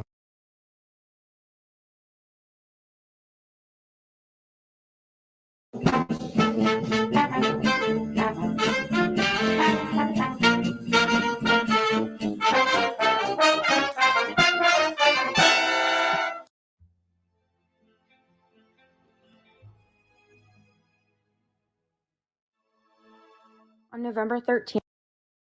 But it seems like a really close-knit community. Caused the police to think it was a homicide, then Information has those in the area asking questions. until we have the details of sort of what caused the police to think it was a homicide, then I'm still not entirely sure about it. Really small town feel, lots of hills, but it seems like a really close-knit community. All of my professors and stuff that are from here, they've seemed like they've been here for a decade or longer, and they seem to know just about everybody. So I would say it's a fairly small community, even though there's roughly 20 to 25,000 people here. The officer that came by door to door, he asked if we had any sort of surveillance or if we knew about any other cameras or anything in the area. Sadly, this is an apartment building, and I'm assuming it's relatively old, so there was nothing. We had any sort of surveillance or if we knew about any other cameras or anything in the area. Sadly, this is an apartment building.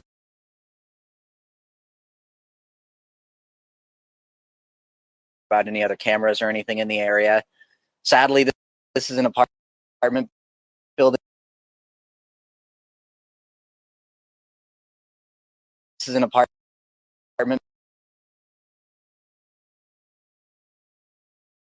building, and I'm assuming it's relative. I'm trying to see his hand better because I know he's wearing a shirt with the thumb holes, but it almost looks like you see something white there. So I don't know.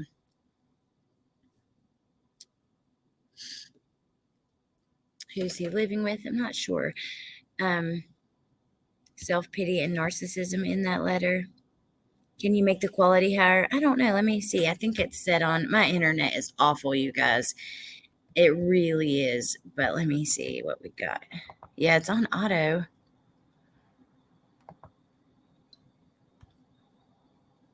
Relatively old, so there was nothing. He asked if we had any sort of surveillance or if we knew about any other cameras or anything in the area. Sadly, this is an apartment. Okay. I don't see a bandage. So you said before he put his fingers in the shirt?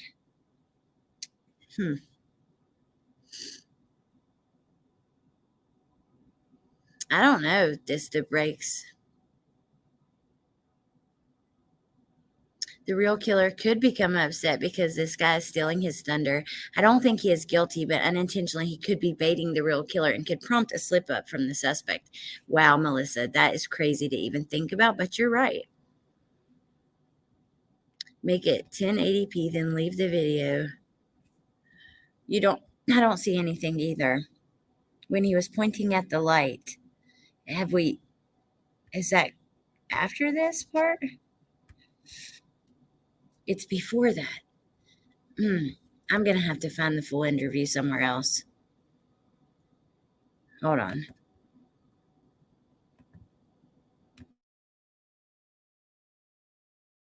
Building, and I'm assuming it's relatively old, so there was nothing. Luckily, the apartment sent out an email a couple days ago saying they're adding new lights, which there is a new light up there. They're going to work on installing cameras just so that if anything like this were to happen again, there's a better chance of getting footage of who did it. Lights, which there is a new light up there. They're going to work. I'm assuming it's relatively old, so there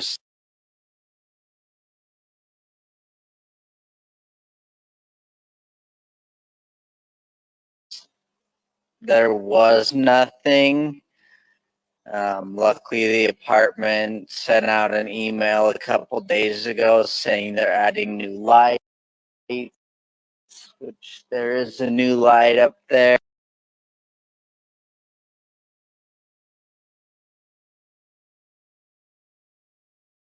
Saying they're adding new lights, which there is a new light up there. That part, I can't see it. I don't know. On his palm. It's so hard to see. Everyone needs support. Leave this poor guy alone. That's what we're actually talking about, Muffy, is kind of like the impact that we have when we are kind of like looking at these people's interviews and stuff. Now, we're still going to look at it and talk about his body language and everything, but even if you think in your heart of hearts that this guy is number one suspect, guilty, he did it, please do not attack him. Please do not send messages, not send emails. Don't call police and give them tips. Because we, number one, are not trained to do this. We're not even in person. We're making judgment over the internet. And, some people act odd for other reasons than being guilty. Some people are just freaking weird, right? And think about Heidi Broussard. Her fiance, Shane, did an interview right after she went missing. He reminded a lot of people of Chris Watts. He was acting really strange, and everybody thought he was guilty. Guess what? Her best friend had her body in the back of her car at her house like an hour or so away, and he was completely innocent. Yeah, of course, Jen. Of course. Are you freaking kidding me? Come on. Please. Seriously. Here. Make my stream even better. Or better.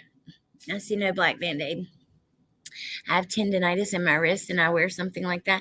Well, I used to really love the shirts like that. Like, especially in the cold. It's nice to have like the thumb holes. He covers with thumb hole after. Okay, let's try it again while we're waiting on Jen. They're gonna work on it. There is a new light up there. They're gonna.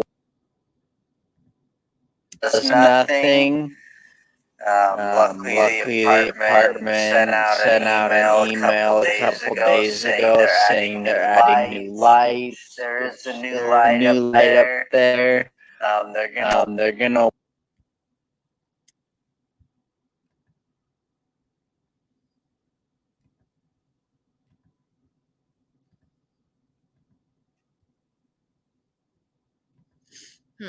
Okay. It's gloves that are built into the jacket. I had a Band-Aids, a shirt that has holes in the sleeves. I had them as kids, but the long sleeves undershirts were white.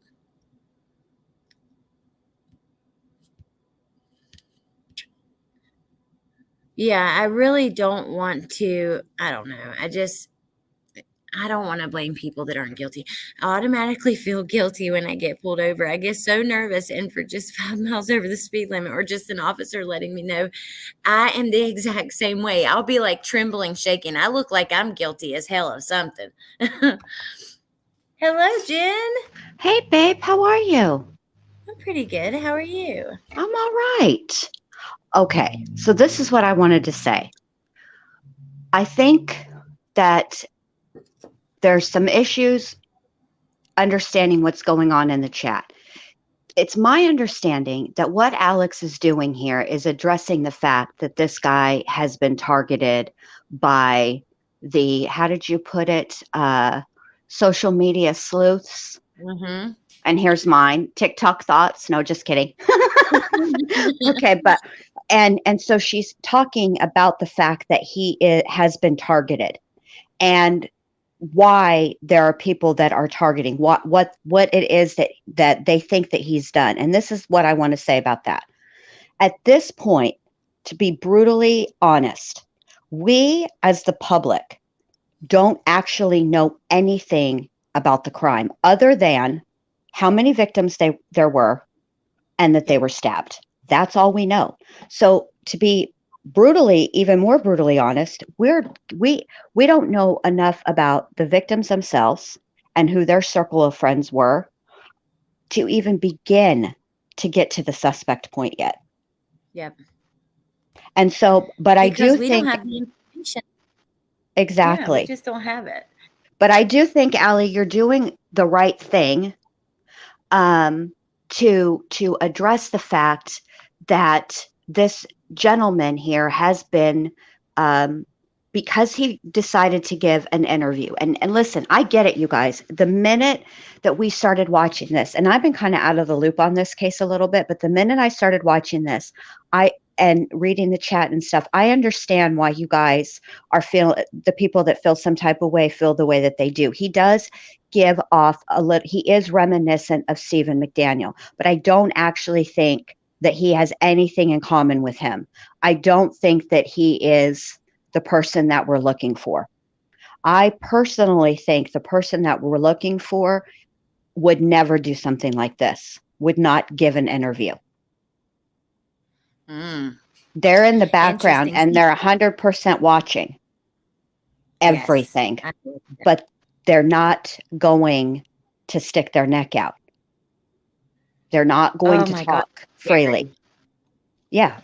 To think about them watching even our streams, even us talking about it, I'm not saying I'm a big channel at all, but if they're watching everything, they probably will run across some of all of us, you know what I mean? Kind of talking about it, which is scary. Right. And I think that he was just a citizen that came forward because he did live in proximity. This is what happens when law enforcement does their jobs. See, law enforcement is keeping very tight-lipped because there are details about this crime that are puzzling to them, and a true confession will answer those questions.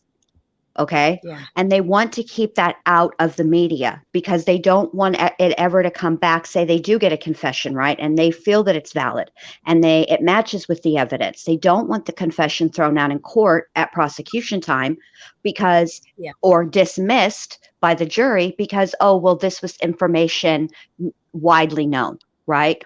But and so this is what the media does. They go around to anybody that is in the vicinity who is willing to talk. And he'd been approached a few times, it sounds like, from what he's saying here. And he finally said, okay, I'll say what I know. And then that just blew up in his whole face. And now, Yep. And we're here. And look, I think he's odd too. Like you said, like he gives you I gotta watch about that. Now I'm so intrigued. I really want to see about that case. But why, Stephen? Why you got to watch it? Watch the roast. That's better because we go through the whole the actual details of the crime, right? We give the backstory and whatnot, but then the rest of it is just basically making fun of Stephen's interview with the media, and then his interrogation is crazy. Well, good. Then I'll watch that, and you guys go check it out too if you haven't heard of it. Oh, thank you, Bieber. So I know he is weird, right? And I love to talk about like people's body language and us have the discussion. But like to me, I think at the end of the day, no matter what we think, it should end here. We don't need to go out and threaten him and go through, dig deep into his family and because we don't know. Who knows what the police have that we don't have, and hopefully they will rule him out, and they'll let us know like they have the other people. I don't like attacking people like this, because the same thing with Kylie Rodney. Like, all those kids, that Sammy, she loved attention. She was odd. She was saying weird stuff. Things were bizarre, right? But she's a kid. And I just remember thinking, like, this could ruin her whole entire life. Yes. And I don't want to do that to anybody. Yeah, we have to, as true crime creators, we have to be responsible. And I feel like it's one thing to discuss this part of it, where you're really not discussing him so much as what's occurred to him, what's happened to him as a result of online sleuthing. And that's a very important distinction to make. And the thing of it is, this person, it's my opinion, just based on the little that I know and the way that the investigators seem to be conducting this investigation, is you got to think of an investigation like an upside down triangle. Okay, it's widest at the top, right? And so what they do is they go through and they start ruling people out. It's the beginning of an investigation is more about ruling people out than actually ruling people in. So they start ruling people out, and then it starts to narrow and narrow and narrow, and they, then they eventually end up with their suspect or suspects. And usually it's because what they've done is they've interviewed the suspect once or twice, and something that somebody else told them doesn't line up with what the suspect is saying. So that's usually how it starts. That's where the suspicion starts. But this kid, and he is a kid, I feel that it appears, and that's all we know right now, that he's trying to be helpful. He went to law enforcement because he gave an interview with the media. He said what he said. Then people, lost their whole ass minds, started digging into his entire life. And I mean, he's 20 something years old. If they went back 10 years, y'all, we're talking about going back on 10, 11-year-old. Yeah. That's irresponsible. It's irresponsible. It is. And we have to stand up as true crime creators together and talk about how irresponsible that is. Yeah, because it kind of like pushes our peers to be better too, right? And it pushes us to be better. I'm not perfect. I've been on here, like, it took me a long time with Dawn and Candace, but at a certain point, I've made my own comments about what I think, and I could be dead wrong. And so I'm not saying like I'm perfect or anything, and I don't ever do this. No, me too. I need to cool it too, because our emotions get all, we get all invested, and sometimes we just let that get the better of us. And at the end of the day, sometimes YouTube channels or social media sleuths or podcast or whoever, they have helped with cases, right? But this is not the way to that. And if we can help somehow, I'm all for that. But hurting a case is definitely not something that I want to do. Right. I should clear this up. In his 20s, not 20. He's clearly old enough to drink. Well, he's a third-year law student, so that means he's went to school 4 years. He's probably about 25 years old, 26 years, something like that. Something like that. So if you go back 10 years, he's going to be 15 or 16, still a minor. Yep. And he's like, people were going back on my Facebook in another interview. He says, people were going through my mom's Facebook pictures and looking at, saying, oh my God, he hunts. And like, a lot of people hunt around this area, and where do we draw the line, and how? I don't know. I just don't know. Male brain doesn't fully develop until 28. I think that's the truth, Corey, or maybe 48. No, I'm kidding. I mean, so you, like I think the frontal lobe of a male is fully developed generally by like about 25. Okay. But everybody's brain chemistry is a little bit different. So, somewhere in there, that's why insurance rates go down for males at 25. They get their first break at 18, their second break at 21, and then their third break at 25, but they're still higher than girls. And I know because I had both. I have 2 boys and 2 girls. The girls were cheaper in the insurance department. So, yeah. So let me I ask. feel bad for him. I feel bad that his life has been turned upside down like this. Well, and also if you notice, he actually, and I don't know, it to me, it's like I go two ways with it. He doesn't look them in the eyes, especially Ashley Banfield. In some of these first ones, he seems like he is, but in the end, he's not. And there's rumors he could be on the spectrum. I mean, imagine if he was, and the way people are like going through his behavior and stuff. We are not the same. We cannot just judge people. Most people are not going to be ready for a TV interview. They don't know how to handle that. They can't, and that's just the truth of it. A lot of people get social media training or media training when they're in these like cases and stuff. So they know how to deal with it. And I'll tell you, I think that mainstream media finds somebody like this who agrees to do an interview, and they do take advantage of it because they want to get the story about this murder. They know these murders. They know that this is what people are wanting to talk about. And if they can get it like that, then that's an easy way to get a few stories out about it. And you know what I mean? I don't know.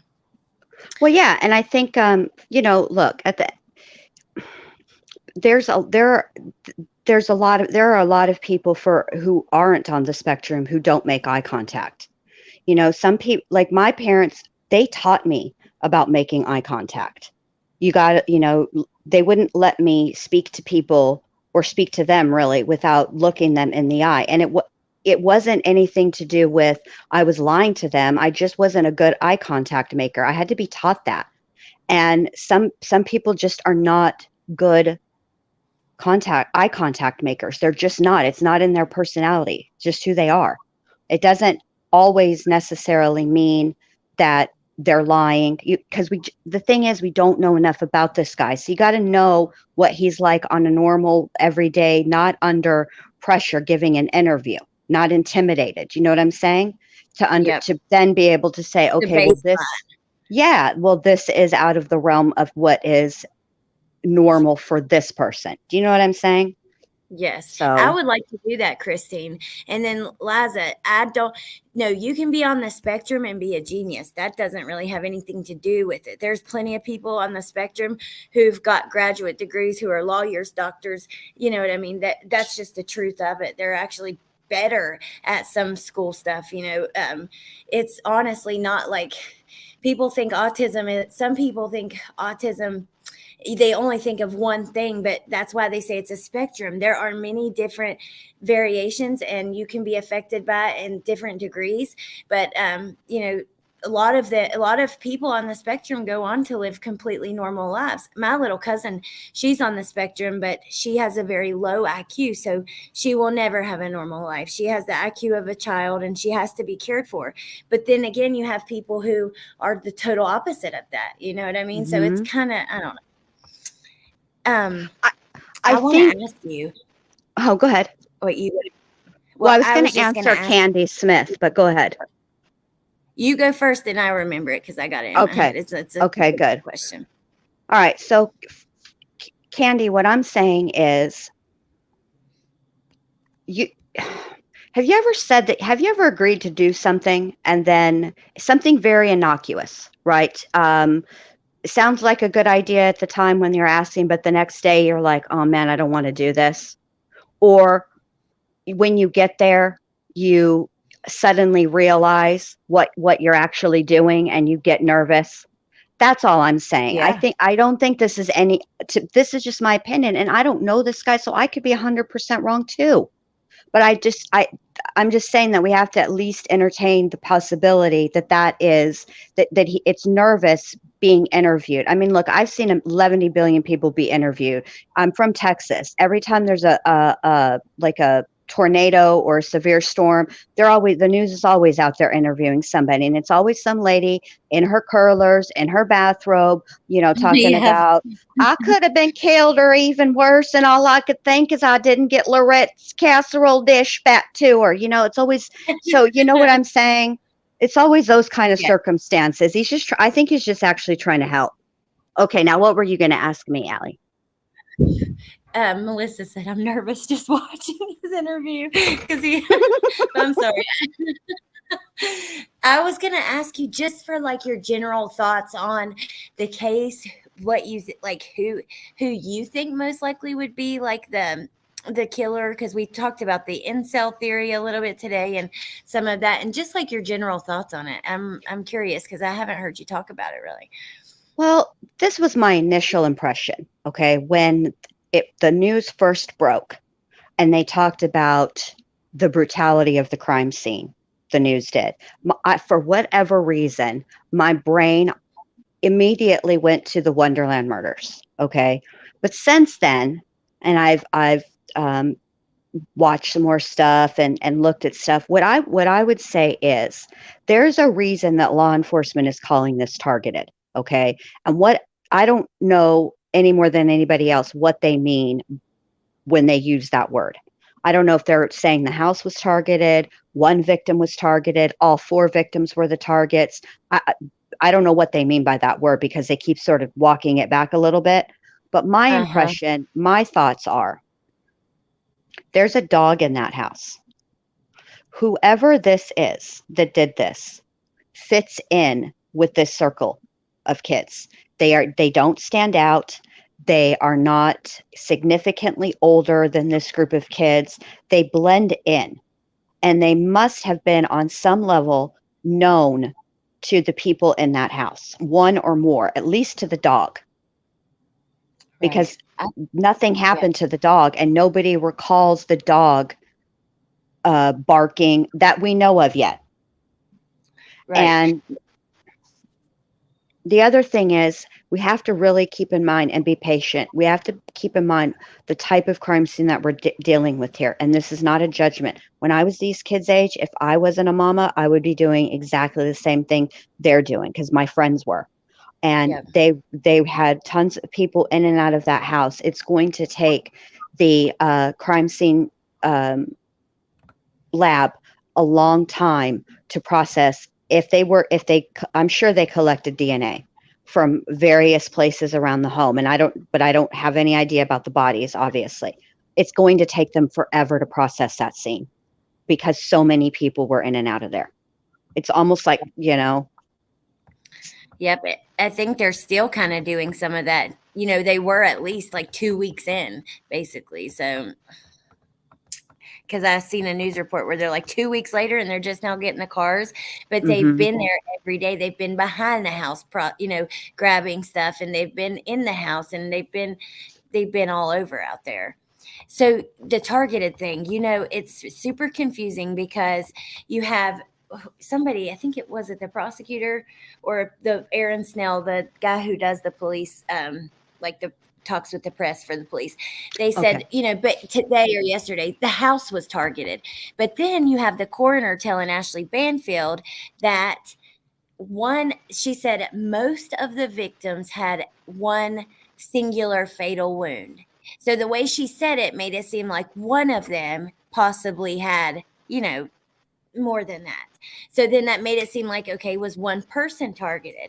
And then I thought, Jen, what if they say, okay, because killer goes in the house, he's looking for one person, he finds 2 other people that's not them, he takes them, hurts them, then he goes to the next person. When he finds his target, he doesn't continue going through the house. It's like he's satisfied and leaves. Could that be why?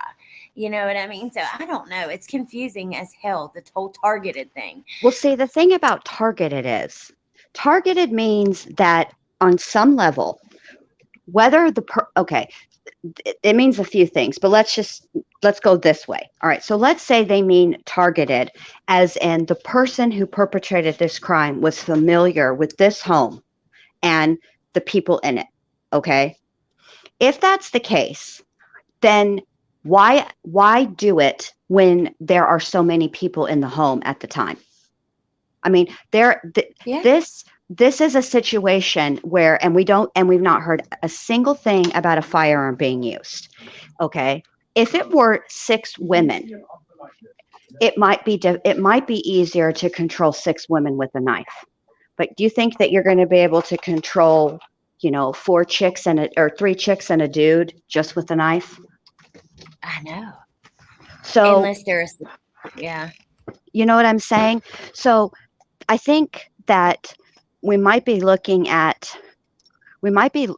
interpreting the word target incorrectly. And I'm going to have to think about it, ponder it a little bit more, and watch when they talk, when the next time they do a press release, what they say and how they say it, because it it seems to me that this is a high risk crime on its face. First of all, a knife as a weapon is an extremely up close, personal weapon of choice. Okay, that's number one. Number two, it takes an incredible amount of energy, actually. There are some cases where you get lucky. That's not even the right word. Where like the TikTok, not TikTok, OnlyFans model, where she stabbed the boyfriend the one time and he ended up yes, dying like that. Okay, but this is not what happened there. This is these people. It was brutal, which means it was rage, and that is. It takes a lot of energy to do that. yeah. And The coroner said that. I think she's like, think of the energy it takes to stab someone and puncture through them. I mean, over and over too. Then that takes strength and energy. And again, you have to think about too that when you use a knife, right, and blood gets on the knife, whether you're wearing gloves or not, the chances of your hand slipping while you're stabbing, mainly not so much going in, but pulling back out, the knife slips. And most people who use a knife on a victim injure themselves. So I think that's what they're looking for. This was personal, but personal to the killer, not necessarily personal to the people in the home. Now, That's if what the makes knife this has difficult. like guards, will they? I was wondering, like, if the knife has guards, like, how that's how. Okay, you have the knife, and then it comes out like a little wider than the knife before the handle, and I think that's how they knew it was a fixed knife, because the wounds, you could see the marks from the guard From the handle. Could you? Would you still injure yourself with that, you think? Yes. Or would Oh, that? yeah. Oh, yeah. People have done it a million times. Your hand just slips right over that guard. It's wet. Blood is wet. Right. So it's super slippery. And see, I think that's why people are talking about his hands. And he just happens to have, the thumb hole thing going on, which makes him look more suspicious. And, I don't know. He acts weird. I gotta be honest, this dude here on the screen, but I don't know. I don't really think that it's him, but I do find it interesting. His hands are covered a little bit. I have to think about the specific case and it's a recent case that I looked into for some reason or another, but I definitely remember that there was what Dim Small is talking about with the hilt thing, and somebody did use a knife with that, and they did cut themselves. But I just cannot remember what case it was. It'll come to me, just sometimes, not all the time when I need it. I will. Yes, I will, because it's happened before. Yeah, and that's it. That's all we have is to base it on other things like that. You know what I mean? That's all we can really do. And hell, that's even what they do in court. A lot of the procedure and different things, judgments are because of past judgments. And that's just the way of so yeah, I definitely want to see that. In fact, you know what I'm thinking? When Chandler Halderson dismembered his parents, he used varying weapons to do it. And he did have a cut. And I'm almost positive that I'll have to look back that one of the knives they found also had a hilt guard. And he cut himself. Because I remember one of on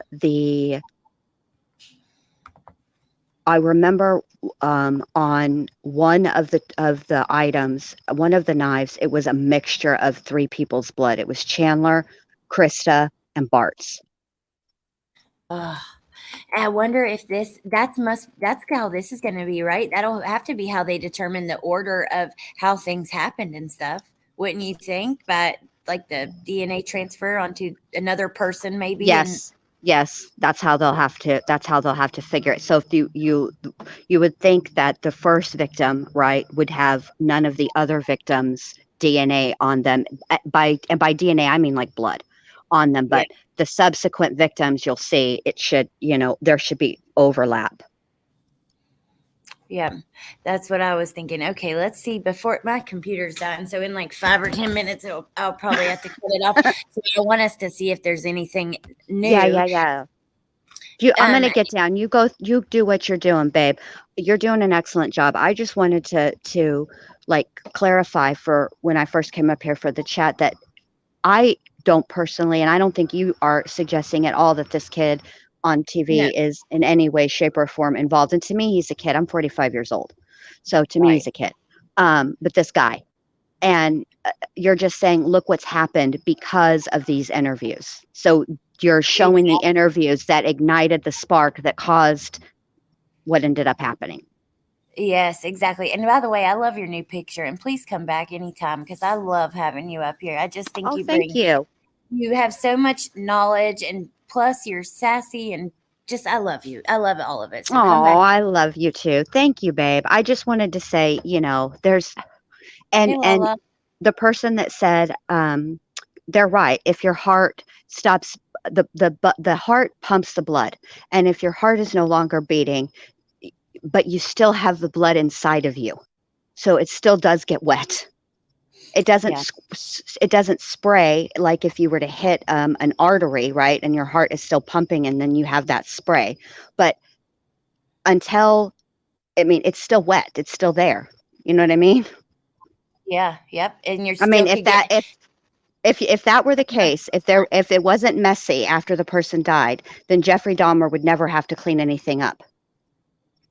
Yep, that is true. And lady, by the way, said, "Don't disown me for my wrong link."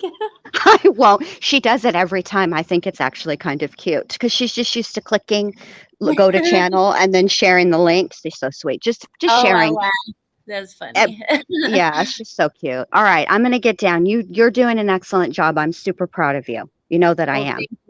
Thank you. All and right. I so appreciate you. And come back anytime. You're welcome. All right. Bye. Bye. Okay, you guys, absolutely love Jen Lou. If you guys have not subscribed to her, go over there and subscribe. She is the bomb. Okay, so it looks like Brian Enton did another new interview today.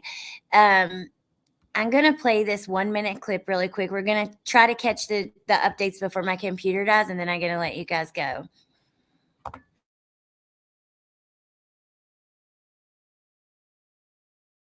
What do you say to the students who are scared? I tell them I'm scared too. This is a worrying time, but we also have the ability to understand that this is just another example that crime happens, and it can happen anywhere. One thing we've heard repeatedly from students is they wanted to be here for the vigil, but they're also a little bit scared about going to the vigil with the killer on the run. In other cases, a killer has wanted to go and observe. Is that a concern? Well, it's always a concern. We're moving it into the KB Dome, but primarily together. There's increased security on campus as well. I don't know. I think that's super. I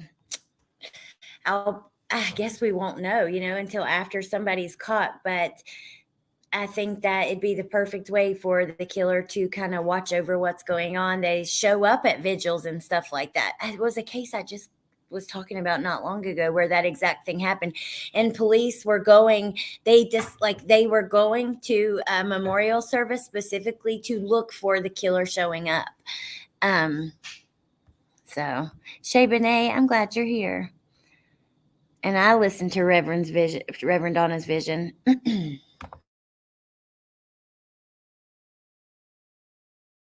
KB Dome, just like you do for any large event, there's metal detectors that we're going to have. Security will obviously be present. So obviously you'll have members of the community at this vigil. The students will be there, and we're told that some family members of the victims may also be in attendance. And on investigation, well, there isn't much right now. We're told that they're still chasing down leads. Latest that I heard from the prosecutor yesterday. No known suspects, no. So basically, no new updates from police. Yeah. Let's see.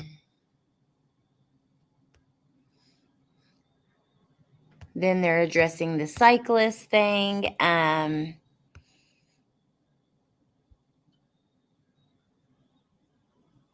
Yesterday, he said the residence itself was likely targeted. Okay, Morgan Romero TV. I just interviewed the prosecuting attorney. He confirmed that one of the victims in the home was, in fact, the target. He also said he's confident they are. Oh, what?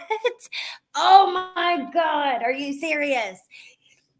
Literally yesterday, that is the guy who said it was the house that was the target. Now, oh my God almighty, tune in to KTVB for his interview. Hold up, we got to go see if we can find this because oh my God, oh my God.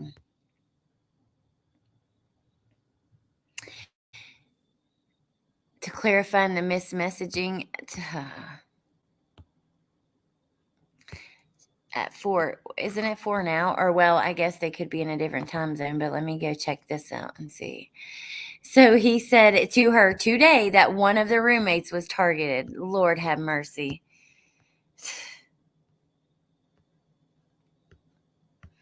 See, you guys, I don't even know what to think anymore. It's the mixed messaging. It's too much. This case has gotten so much attention. There are too many people. Honestly, that's what I think. It's too much. There's too many people talking about it. There's too much information coming out. There's constantly new stuff, that's coming out. I just, let me go to the latest and see. We know that the cars were removed. Porch lights are now on. You guys light a candle for them. Statewide candlelight vigil tonight.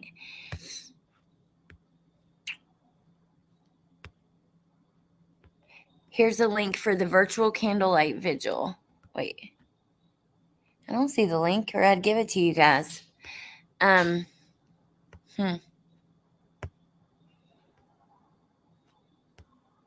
Toxicology report to reveal crucial clues.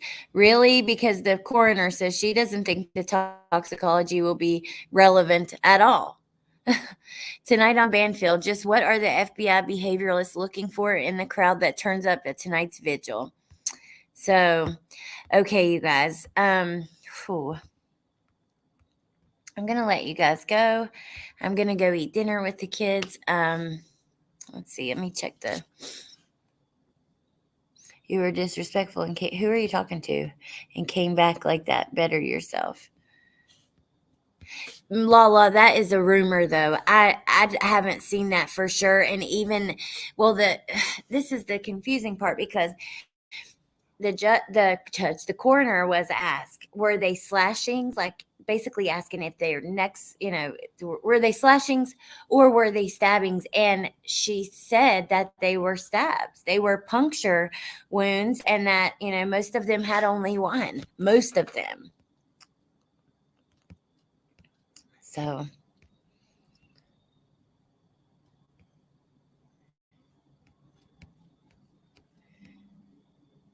Who did you block?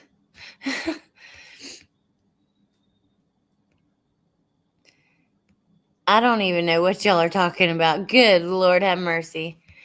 Should have just got a month membership. Thank you if you did super chat. Did I miss something? Thank you. Uh-oh, my battery's running low. You might want to plug in your PC. Okay, I better let you guys go. I have a lot more to say about other things, so I want to do a real talk soon. So stay tuned for that. I love you guys so much. If you block the rude bitch. Well, we've had a lot of that today. Thank you too, Shay. Thank all of you guys for being here. I do appreciate it. Thank you for hanging out with me. It means the world to me. It really does. Let's see. Rumor. Got it. I haven't been on and leaving it to Mama trying to keep me updated. I'll show you. Okay. Thank you, Lynn. All right, you guys. You guys have a great night. Thank you, Gypsy. Thank you to my mods. I love you guys, Rainbow Mom, all of you guys. I really do. I will see you later, or tomorrow. I have a live about summer that is supposed to be tonight. I honestly don't know when that's going to take place. I just set it for tonight, like to push it back till later. There are some things that I have to kind of sort through and work through before I will go live about that. So stay tuned for that and other stuff coming soon. And yeah, I love you guys and I hope you have a great night. And I'll talk to you soon. Bye.